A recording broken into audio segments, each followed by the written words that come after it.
Good morning and welcome to Stand Up 2012.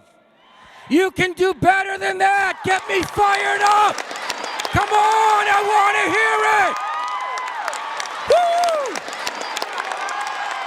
it. Woo! As Natalia said, my name is Todd Patkin, and I couldn't be any more excited to be with you all today. We're going to have a fabulous day. Look around you. 5,200 fabulous high school students. Give yourselves a hand. I want to begin today on behalf of Stand Up and thank our honorary chairperson, Congresswoman Nikki Tsongas. I also want to thank my co-chairman, Tim Sullivan of the Massachusetts Teachers Association. And I'd like to ask you all to join with me in giving a huge hand to the over 50 organizations who comprise the Stand Up Coalition led by the Rendon Group. I can't tell you how hard they've all worked the last 4 months to make this day a possibility. Please give them a huge hand. Now, I mentioned how excited I am to be with you, and like almost everyone else who will be speaking today, I suffered from bullying when I was in high school, and I know how much it affects you each and every day, and even later on in life. And as I travel throughout the country and speak on happiness to high schoolers, I know that while bullying isn't on the increase, it's not on the decrease. And that's a problem because with cyberbullying, things are getting worse, and we see more and more suicides. So we need to take a stand against bullying. Can you help me? Can you help me take a stand? I know you can. I know you can. And the greatest part of today is it's going to be all about you. It's our goal that you will all become more educated today about bullying. But even more important, we hope that you're going to become more passionate and more empowered to go back to your own schools and your own communities. We need you to be like a small army who's going to help us change the culture throughout Massachusetts where bullying will no longer be tolerated. Let's have a hand for that. Today is going to be great because you're not going to hear from a lot of people as old as me. You're going to hear from people your age. You're going to hear stories of triumph. Kids who went through terribly difficult times but triumphed over the difficulties of bullying. You're also going to hear from schools who've instituted great new programs, winners of programs of bullying. You're going to hear from great groups like Fairhaven and Jillian. It's going to be fantastic. How many people have heard of Jillian and Fairhaven? And they're going to talk about bullying as well. And then the best part is you're all going to get together and you're going to have the opportunity to share your own personal experiences and come up with new ideas on how you can combat bullying in your own schools. Are you all ready to rock? Are you ready to get started? Are you ready to say, stop, old man? Let us have our say. We're the next generation. We're the future of America.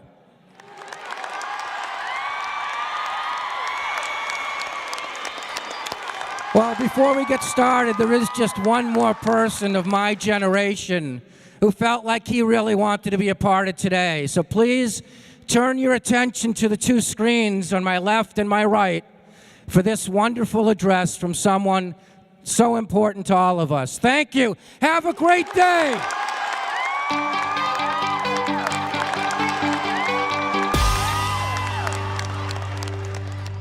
Good morning, and thank you, Todd, for your gracious introduction, and thank you to all the members of the Stand Up Community Coalition who helped make today happen. To all the participants today, welcome. I'm so gratified to know that so many of you are working to stand up to bullying. I wish I could be with you to participate in today's conversation, but what matters more is that all of you are there. There are a lot of things as governor I can do, but single-handedly solving the problem of bullying is not one of them. Yes, I did get to sign one of the most comprehensive anti-bullying laws in the country, but laws can only go so far. Even working with people like the ones who are here today and who teach in your classrooms, as important as that is, can only go so far. As I see it, the biggest part of the solution is you. Look to your left and right. Look all around you. You are the answer to bullying, each and every one of you. And that answer starts with showing up today and standing up for your fellow students every day. Now, you've got some work to do. During the course of the day, you're going to hear from inspirational speakers, get a chance to voice your opinions in a town meeting discussion, and most importantly, have a chance to work together with students from other schools to formulate ideas and plans that you can take back to your community to help stop bullying. Ladies and gentlemen, please welcome Lizzie Velasquez.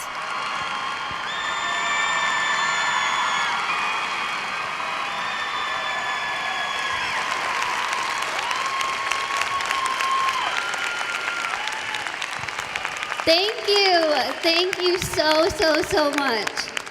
I am so excited to be here. Are you guys excited to be here? Yeah? Okay, I want you to imagine something for me real quick. Can you do that? I want you to imagine that you're procrastinating doing homework. I know you all do it. Imagine you're procrastinating doing homework. You're at home, you're on the computer, you're looking on YouTube to listen to music. Imagine that. Imagine you see a video or a picture on the video that looks really familiar on the right-hand side of the screen. So you click on it, and you realize that what you see is a video somebody posted of you and labeled it the world's ugliest woman. Take a second, imagine what that would feel like.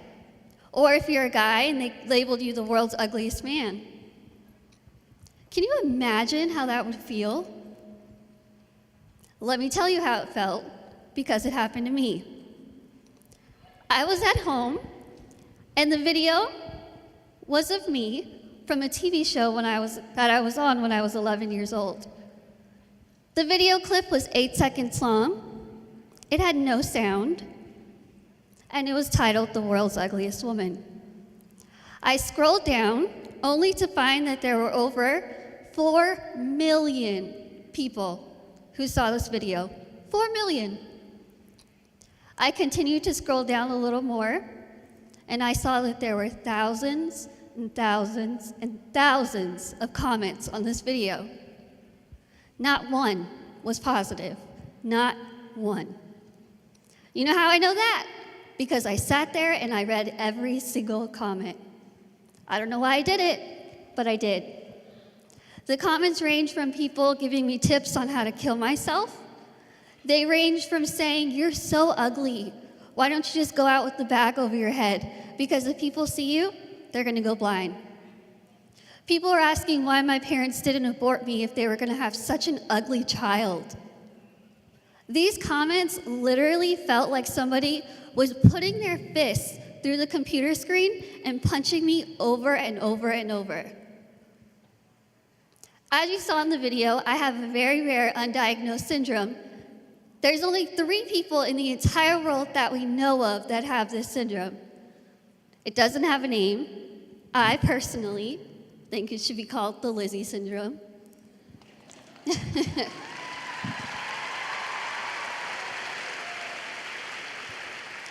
Basically, what it causes is that I can't gain weight.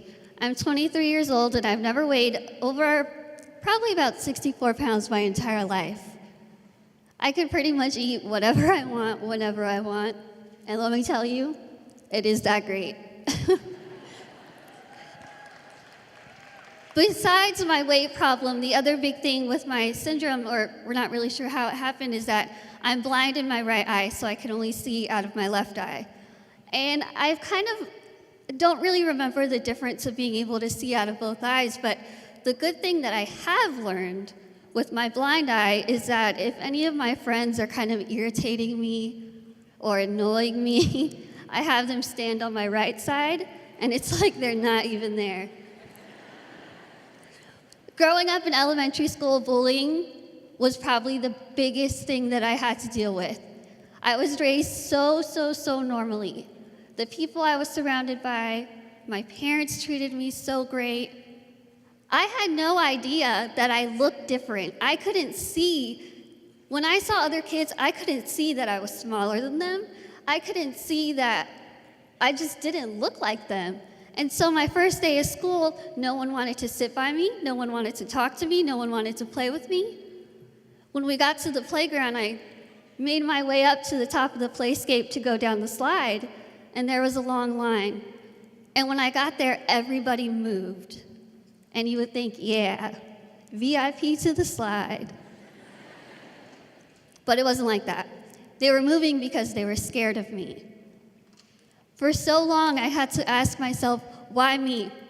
Why, God? Why do I have to have this syndrome that nobody has? Why can't I wear the regular clothes that people my age should wear? Why can't I dress like the popular kids? What did I do to have this syndrome? Why do people have to call me ugly? Why do they have to call me skinny bones? Why? Every night I would go home and I would cry myself to sleep, and I seriously would pray that I would wake up and look like everybody else so that I didn't have to deal with the bullying. Luckily, when I was growing up, when I was younger, I never had to deal with the physical bullying. I dealt with all the name calling. One of the biggest things that I want you to take home today is knowing that sometimes words hurt more than actions.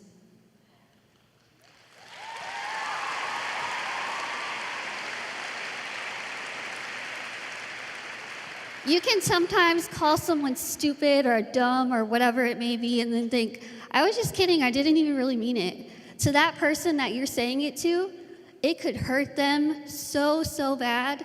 They could be having a really bad day, then you say, you're so stupid, you're dumb, whatever it is. That could just be the tipping point for them.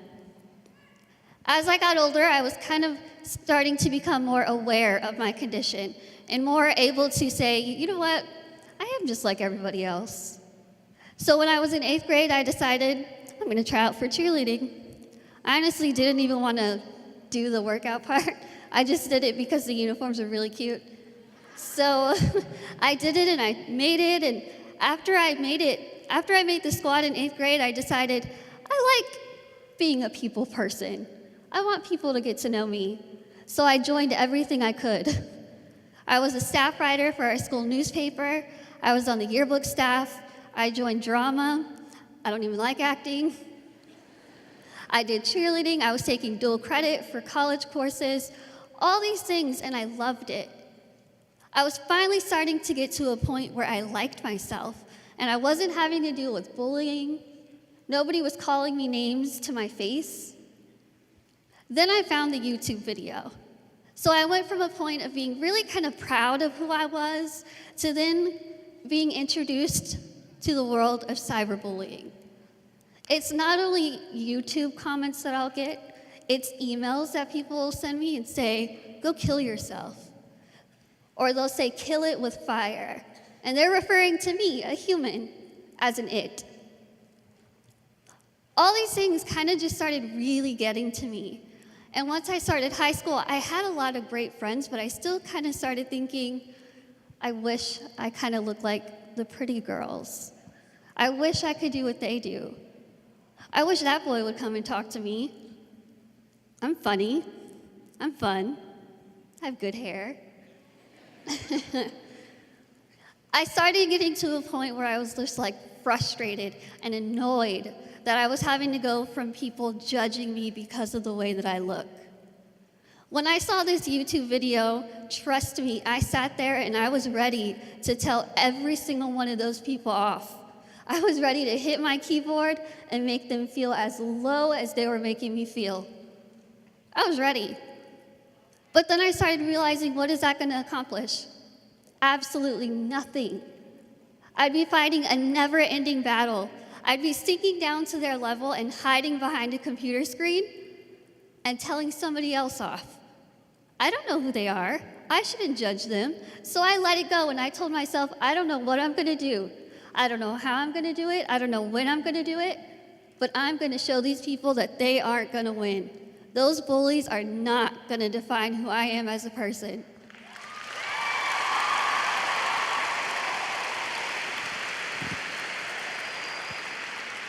So I decided once I kind of getting towards the end of high school, I decided I was going to set 4 goals for myself. First goal, motivational speaker. Second goal, publish a book. Third goal, graduate college. Fourth goal, have my own family and my own career.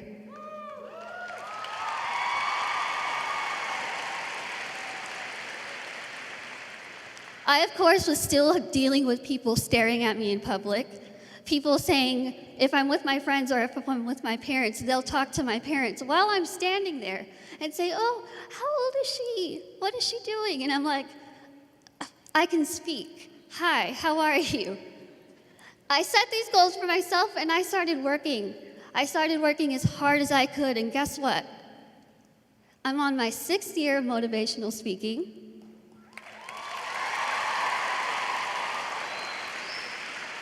Goal 1, checked off. Second goal, by the time I was 21 years old, I published my first book called Lizzie Beautiful in English and in Spanish.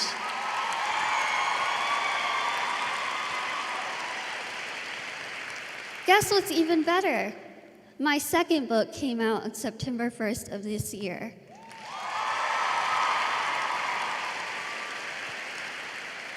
My second book is called Be Beautiful, Be You, and that book has been like my little baby, and I'm so, so very proud of it. And I actually have a table back there, and I have copies, and I can be there signing for them. Anyway, my third goal was to graduate college, and guess what? I'm graduating in December.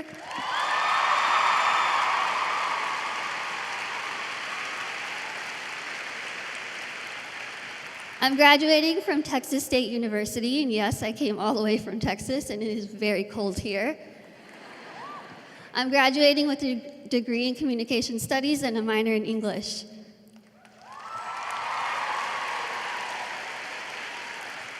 My fourth goal is to have my own family and my own career, and the family part is down the line. I'm only 23. And the career part, I think I've got a good start on it. But all these things, I look back from the day I was born, when the doctors told my parents, don't expect her to talk, don't expect her to walk, you're gonna have to take care of her the rest of her life. From day 1, I was told I couldn't do these things. Then I was being stared at, I was being bullied. Then I started getting people calling me the world's ugliest woman. All these things were kind of just kept stacking up against me. But guess what?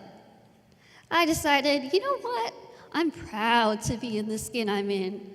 I'm proud to have this syndrome.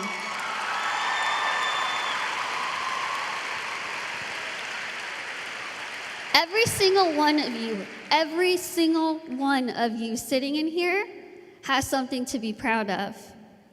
Don't let those bullies tell you you can't do something. Don't ever let them tell you you're not good enough to do something. Because you know what?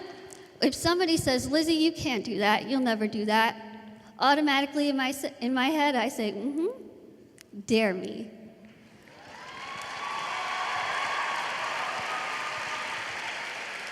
Tell me I can't do something, and watch me do it probably better than you can.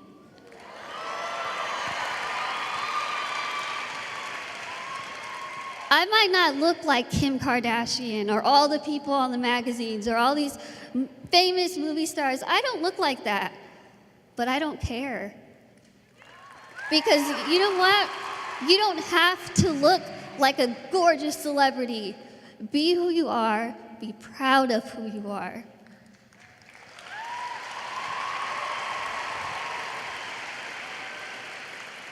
The best way to get revenge on bullies is to fight back with your accomplishments.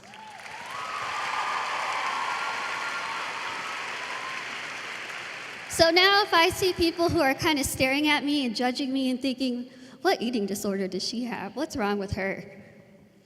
I kind of want to go up to these people and say, hi, I'm Lizzie. Maybe you should stop staring and start learning.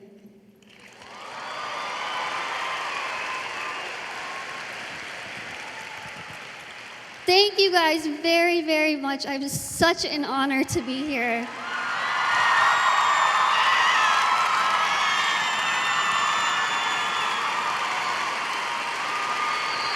Thank you. Again, I'll be back there in the back and thank you.